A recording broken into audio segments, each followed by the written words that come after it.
gente? Hey, it's your girl Jessica Jeanz, and we are here at Up Above Media. Yes, again, man. Look, this is the most sexiest, I say sexiest, studio here in Southeast Houston. There will be a grand opening happening really, really soon. But again, here at Up Above Media. Up Above Media is where we're at. And welcome to another episode of the Hustle Vida podcast. I'm your homegirl, Jessica Jeanz. You may know me from 97.9 The Box morning show. Also the late night hustle on 97.9 The Box, and of course founder of Hustle Vida and the Hustle Town Network. So we're doing this every single Wednesday. This is your first time catching it. Every single Wednesday, it's a Hustle Vida podcast. We're going to sit down with some artists, and also a lot of businesses have been sponsoring this particular podcast, and the sponsors are sponsoring the artists to be able to get on. So I want you to understand that as an artist, you can have investors and you can have people that sponsor to put into your craft, man. Because, I mean, everybody needs a budget sometimes, and it's great to tap in with businesses that not only support you, but you support them as well. And then we can both kind of share back and forth all the marketing and the promotion, and just doing it over and over, back and forth. Hey, Jay. So glad that you guys have joined me today. Again, we're here at Up Above Media. So shouts out to everybody here. Marco, what's up? Thank you. But also a big shout out going out to Northwest Educational Center. They have sponsored this podcast. Northwest Educational Center is over on northwest side of town, on Antoine, and they've got everything, a beauty school. They also have barber college, construction, medical. So if you want to get back into school, they got low cost. They don't care if you got a criminal record. They don't even care if you got your papers, man. Look, they're going to hook you up. So make sure you head over to Northwest Educational Center, and we're going to have all the links and things. But right now we're about to tap in with Tommy G. Tommy G of Lifestyl. Lifestyle no E. All right, Salty Water. We're going to talk to him about what he got going on.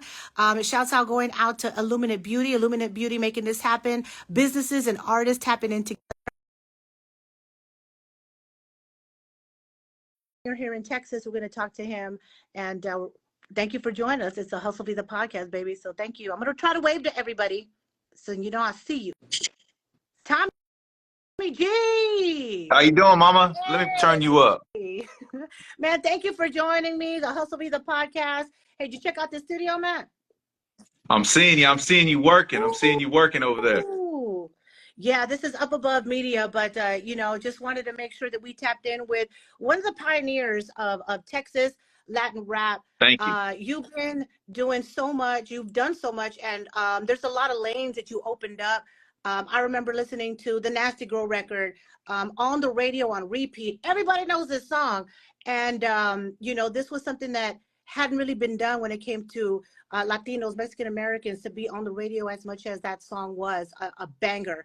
And representing for Galveston, Texas, Island Boy, Tommy G. It's crazy because, we do originate out of Galveston, but we made our bones in Houston. That was our anchor city. So, when we hooked up with Charles and whatnot, and I don't know, man, for this region, there was other guys that had songs, on the radio and stuff like that, or were just getting exposure. Everybody was rocking. Everybody was doing their thing for sure. But we probably were one of the first groups to really get, because we had play on 26 stations. Yeah. Across the country. And, that was Charles. That was Charles working. It was a perfect wave. There was a lot of Latin radio stations. Some of them are still around. So a lot of them are gone. And it was just a good time for us. And it was a good time where we caught everything. But we loved being from Galveston. We loved being different. We loved the city because, man, we had our guys from the block of D. We had all our homeboys. And we had just good people up here that we were doing business with back then, and everything was good, and we just had a lot of love, and it was just a good thing. But we always screamed that island, we always screamed Galveston because we were so proud of where we were from, and we still are to this day, Yeah, and thank you for that. And I really want to tap in and take us back a little bit, right? Tell us what it was like before the internet, before we had streaming, before we had these other avenues and platforms. What was it like being out there and having to get it out the mud? Man, it was really like a learning session for us. So when we approached the game, we told each other, look, man, you know, because we were going to obligate ourselves to doing this music thing. And we said, we're going to give ourselves 4 years. And if by our senior year we don't make it, we'll go one more year. But we hit our sophomore year. That's when we hit. But now you're asking me about how the work was back then. It was a lot different because everything was hand to hand. You know, there was really no internet. There was nothing going. There wasn't nothing like that going on. So what would happen is when it's time to work, you're going to print up them posters. You're going to get street teams together. You got to take over city by city for a face. And then at that same time is when Los and the Shut 'Em Down Boys and other groups, man, that were really trying to, you know, doing some things, we all just kind of hooked up and we would fill it in. But believe me, man, like we would get one, it'd be me and my boy Glock or my boy Art, and him and I would take off to Austin, San Antonio, Dallas. Then the rest of the team is going to the Valley. And then we would be doing that for a week, and then we would meet up somewhere in the middle, and we would take care of our show dates and do what we would got to do, and we would just take off again. But man, we loved that shit. You know, we loved it. You know, it was all just us having a good time, and we were hustlers anyway, so like it just fit us so well with what we did. And it just seemed normal to us. It just seemed normal to us meeting people from different cities. At that time, my dad, he was living in Nuevo Laredo, so going to Laredo, the people were so accepting of us there. Or I would have family in Austin, or Ponce would have a distant cousin over there, and it would all kind of glue together, man. It was just a good movement for us, and it really, really worked. So how did you know from the beginnings that rap was going to be a lane that you were going to dive into? Man, Jessica, the crazy thing is, you know, it was just natural to us. Everything, like it was just natural to us, and that's the craziest part. We enjoyed doing the music. We knew since we were young. We used to actually do dance contests when we were little. We were young, you know, and we were doing dance contests. I remember one time we won a dance contest at a club in Galveston, and we got tickets to concerts that we couldn't even get into. So the love for rap music and the hip hop had always been in us. So it just kind of was like a natural progression for us to go into the music, especially when we saw that it could be done. And we knew it was going to take work. It was just another challenge for us. We like that shit. You know what I mean? We were just hyped on all that kind of stuff. So you ask when we knew, man, we kind of always knew that we wanted to do something, and we just followed up on it. So I don't know the story. So how did the group meet, and how did you guys decide on Lifestyle and dropping the E? Okay, so the thing is that Richard Ponce grew up catty corner to me. We share the same family. His cousins are my cousins. My cousins are his cousins just through bloodlines of the island. So naturally, that was family to us. He was family to us, and I'm family to him. That's just what we are. That's why we always say we're cousins, because we are all meshed, intertwined through family. So we always knew each other. We played Pop Warner football together. Oh, wow. We played high school football together. We were freshmen playing on the senior team when we were freshmen, him and I together. So like the music thing was just another step, right? He was a young guy doing his thing. He had kids at an early age, and he took on a lot of responsibility at like 14, 15 years old. I want to say that's how old he was when he had his first boy.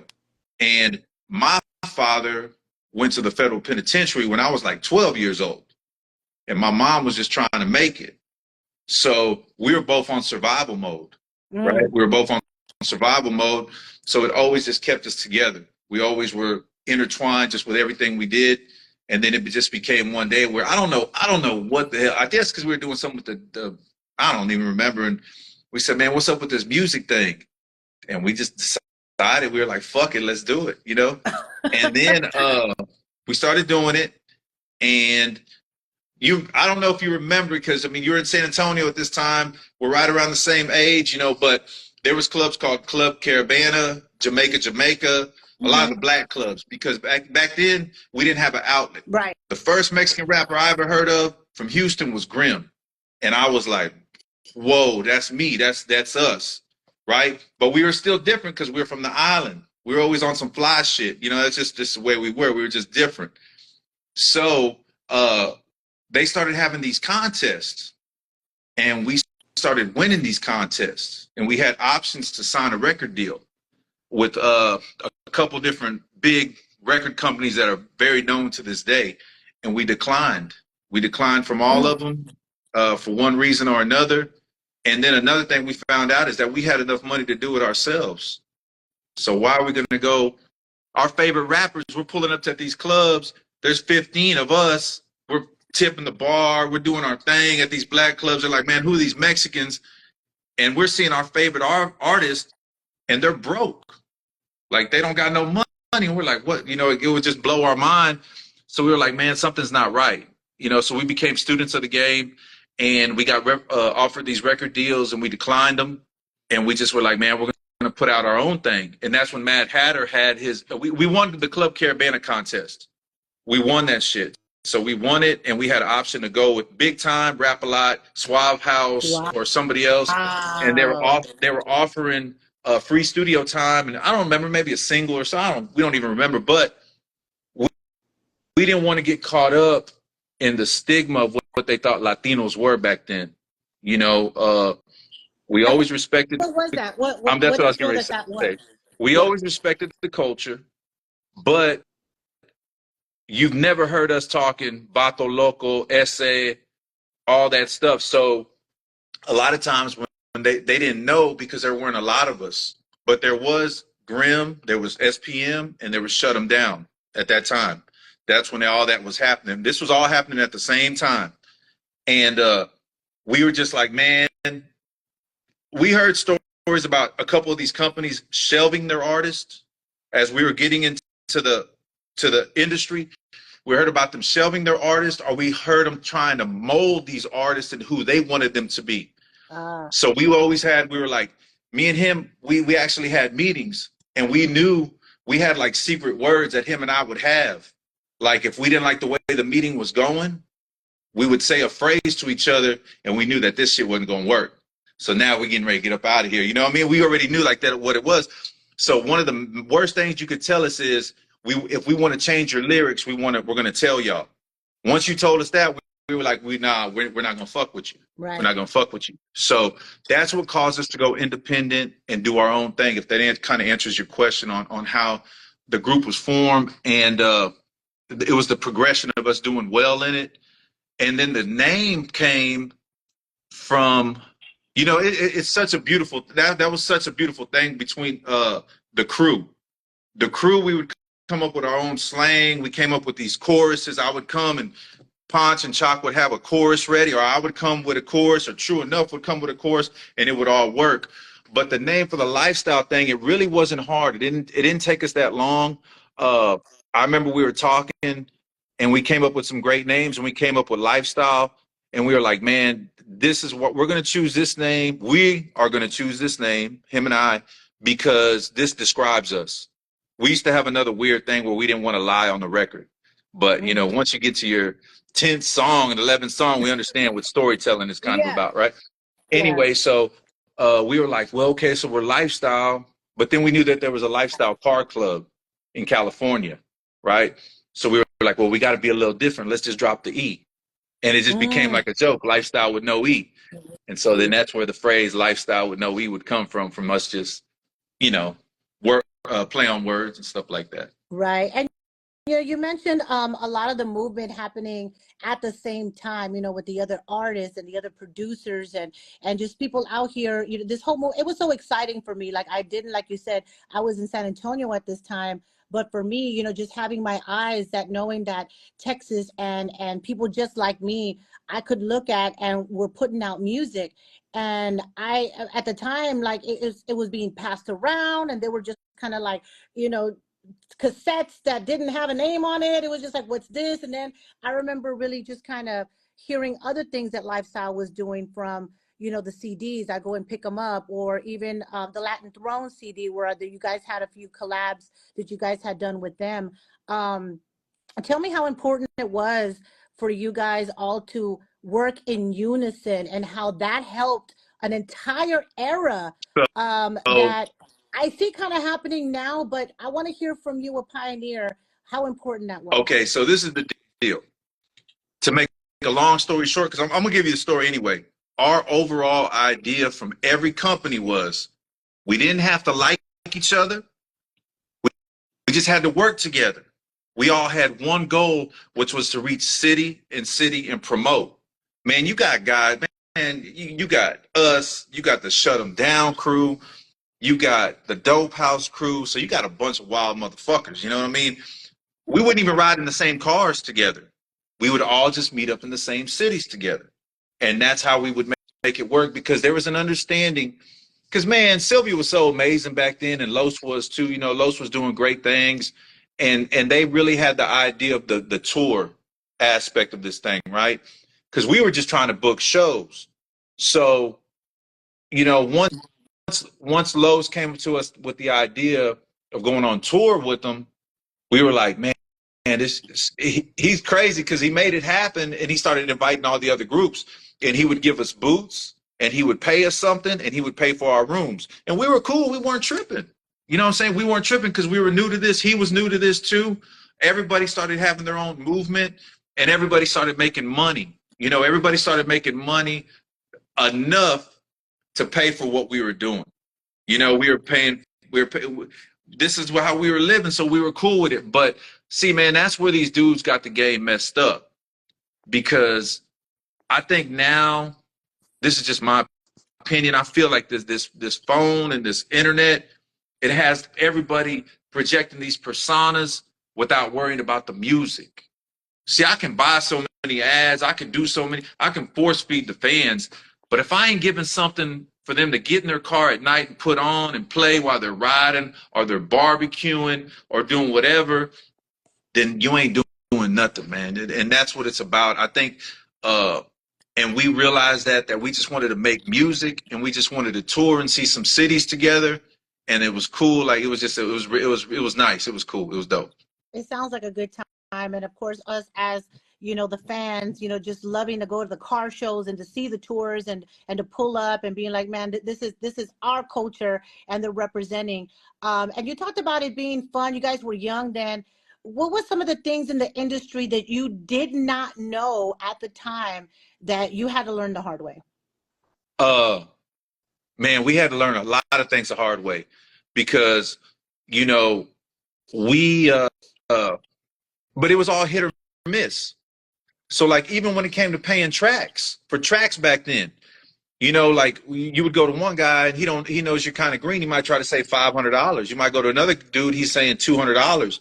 And you're like, man, I need 3 or 4 tracks. And then you realize it, or like going to studios, you had to realize that there's actually some studios you would go to them and it's a light show. They're just trying to keep you busy so the time keeps running until you call them out like, hey, man, what's going on? Right. And I remember we did that. Just different things like that. I mean, it's even like when we signed to Charles, right? Because Latium is when we hit big with the Nasty Girl and the Mob Style Figures, and we signed a 2-album deal to him. Those albums belong to him. They don't belong to Salty Water. Oh, wow. They don't belong to us. We worked in conjunction with him. Lifestyle sacrificed themselves, not no other group. We sacrificed ourselves for a 2-album deal, and we said, hey, we're going to use this check this shit out, though. We're going to use it as a learning experience. Not on some fucked up shit, because if Charles treats us right, we're going to stay. But while we're out here, we're going to meet all the radio people. We're going to just be us. We're going to learn about how he runs commercials. We're going to learn about Robert Gilliman and Southwest Wholesale. And we're going to use it as like we're getting paid to go to school. Because either what's going to happen is we're going to sign for some more albums with them, or we're going to go on our own and we're going to be a lot smarter, right? But we took lumps on the head. Like one time, off our Latin Legacy album, we made a nice grip of money, right? Like we're going to say like 100 racks, right? But we had to pay back for the printing, and we had to pay back some other stuff that we did, which we'll say like about 20 racks in promotion. But we ended up losing over like $35,000 because we ran an ad with Lowrider magazine, and the ad was $5,500 a month, right? Oh. Back then, a full page ad was $5,500 a month, and they ran it And then the next month they ran it again. We're like, oh, that's badass. They ran it. They ran that bitch for like 5 or 6 months. And then we got the bill for it. It was like $33,000. So we had to take that shit on the head. You know what I mean? It was crazy. Like, we paid it because we had it from us making our albums and stuff like that. But it wasn't all like, you know, so we did take lumps. But man, for real, we were like, you know what? We're getting ready to sign a big deal though. So we ain't even tripping on this, and we're surviving. We're surviving in the streets. We're making our little change. So this is cool, right? But we're getting ready to sign this big deal, and everything's gonna be all good then. So we're not even tripping. But it just unfortunately didn't fall like that for us because of different reasons, you know. But it is what it is. Right. And then now, I mean, let's fast forward now, because I know it's been a few years back. You had a song that you dropped out. You had a single. And since then, you've been working again and working and putting out music again. So you're back in the lab, back in the studio. Why was it so important for you to get back in the game? Like, after so many years, you kind of had this run. You've done a lot, and you've accomplished so much. You've learned a lot. Music obviously is still in you, but what's different this time around? Well, man, everybody has a love, right? Everybody has something they do. So it's just kind of natural in me to every once in a while I get the animal to do a song or two, and I do it. And I do it just straight out of love, just for the love of the music, you know. And if I got an idea, sometimes, like, you know, sometimes I might be riding with my wife and we'll hear a track, and I hear it, and I'm like, man, that'd be a nice sample. Or you hear that, you hear the music, or, you know, when we ride to the casino, how we be jamming and doing our thing, you know what I mean? Like, it's Yeah. just sometimes the music, it's my outlet, right? And it's my outlet, and I just love doing it sometimes. I love the creation part of it. That's just the whole little process, creating the song, promoting it, doing, you know, pushing it a little bit, just seeing what happens, you know. And then Right. I mean, take for instance the last one that we did. Well, my boy Dapper Don, right? My boy Right. Dap from Porpoise. That's out You know there. him. A lot of people know him from Porpoise. Uh, you know, me and Dap have known each other for years. I met him through Tony Montana. I know him, Little Ro. I know all the guys from Corpus. It doesn't even need to be said. So then Dap hit me up, and he's like, "Hey T, man, I have this song that I want to do. I've asked a couple dudes around the crib, and they ain't really catching it."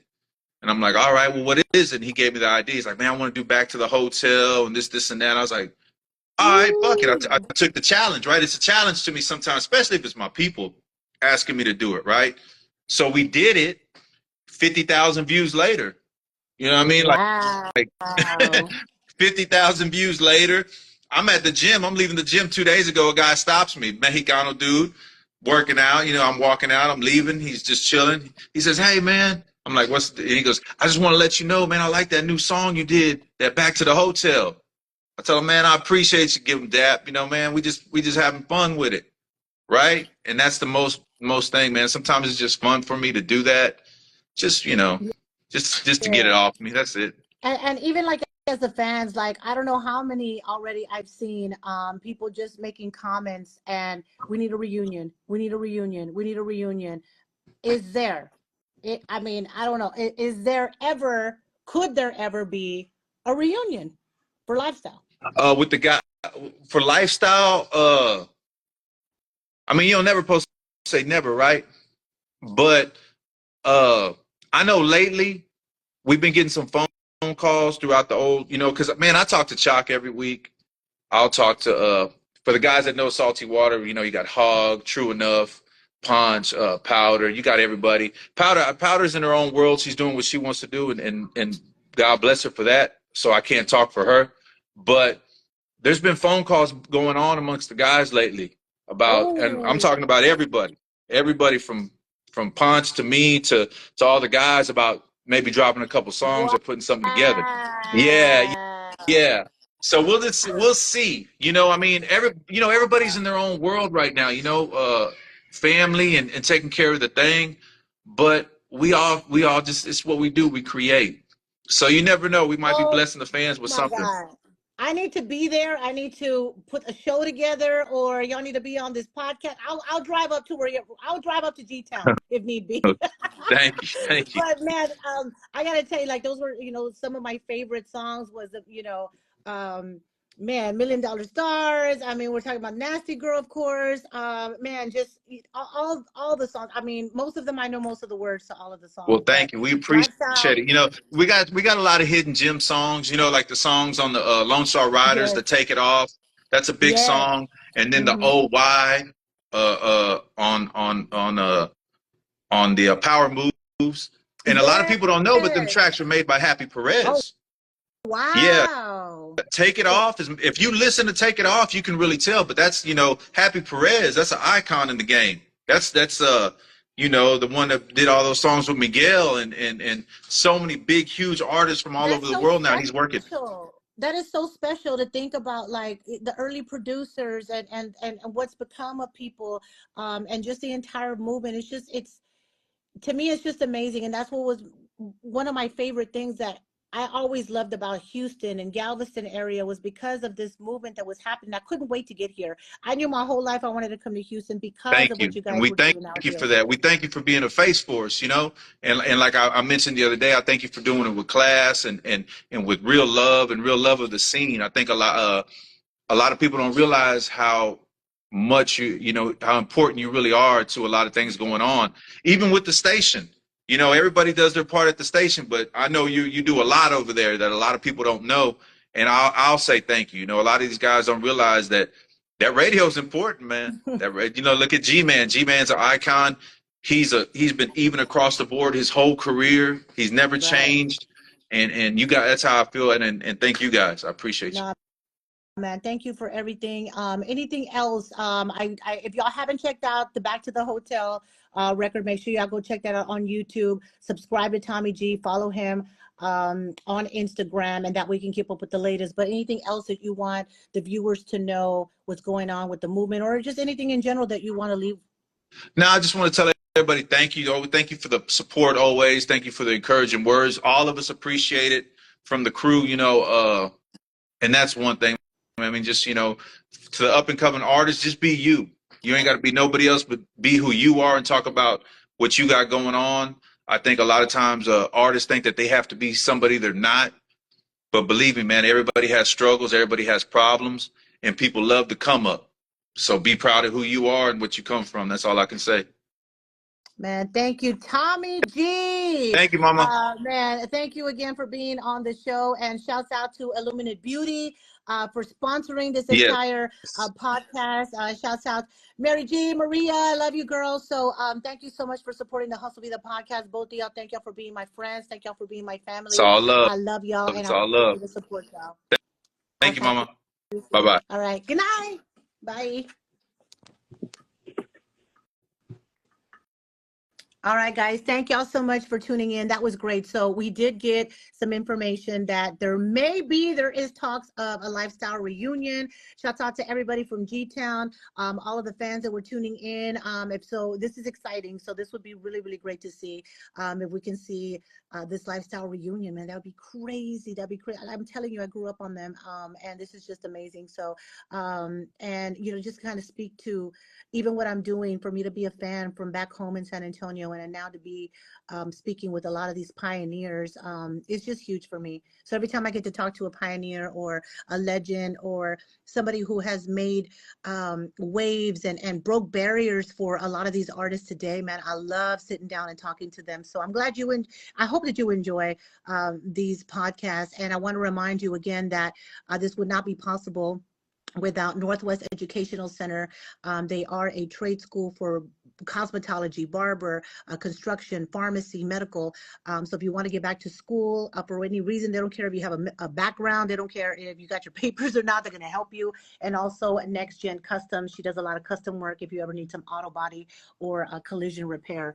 But again, I just want to make sure that you guys understand that this podcast is like any other podcast, except that I do want to pair up small businesses, local businesses with artists, because I feel like as an artist with your following, you can advertise and promote for a business, and for business to pour into you, and to sponsor you and to be your investor. That way that you can have that extra budget. Look at the studio I'm at, Up Above Media. There are so many times where I've gotten music from artists and it wasn't mastered all the way, or the quality wasn't there. And some of that stuff can get pricey. So I just want to remind you that link up with small businesses, link up with the vendors. Next time you're at a show and you see these mom and pop vendors out there, go introduce yourself and network with these people, not just with other artists, but also with the businesses, because we're all trying to get it out here. This hustle town, baby. And so that is one of the main reasons why we decided to name our platform Hustle Town Network, is because, of course, SPM coined the phrase, but it's something that we live by. It's a whole lifestyle. So lifestyle, no E. Tommy G, thank you again for being on the show. Thanks again to Illuminate Beauty for sponsoring. Make sure y'all check out Illuminate Beauty. It is in the caption. I'm going to put it in the caption here. Follow, ladies, if you need laser hair removal, you need the cool sculpting, my girl got you. Lip injections, my girl got you. Maria G had got you. So make sure that you book some services over at Illuminate Beauty. And thank you again, guys, for watching. This will be on YouTube. And we have more guests on the way. We also have Juan Villarreal coming, the comedian. He's going to be on this show in June. We also have High Ass that's coming. And then we have other artists that I can't wait to tell you about. So make sure that you stay tuned. And I'm your homegirl, Jessica Jeanz. Make sure you follow me, follow the movement. Appreciate all the love that you have been showing Hustle Town Network and Hustle Vida. And again, shouts out to Up Above Media. And we got more coming in Up Above Media, and I can't wait to tell y'all what's going to be happening here. But thank y'all again. What's up, Art? I'm out of here, guys. Thank you for joining me this evening. I'll be back soon next Wednesday at 7 p.m., okay? Al rato. Bye.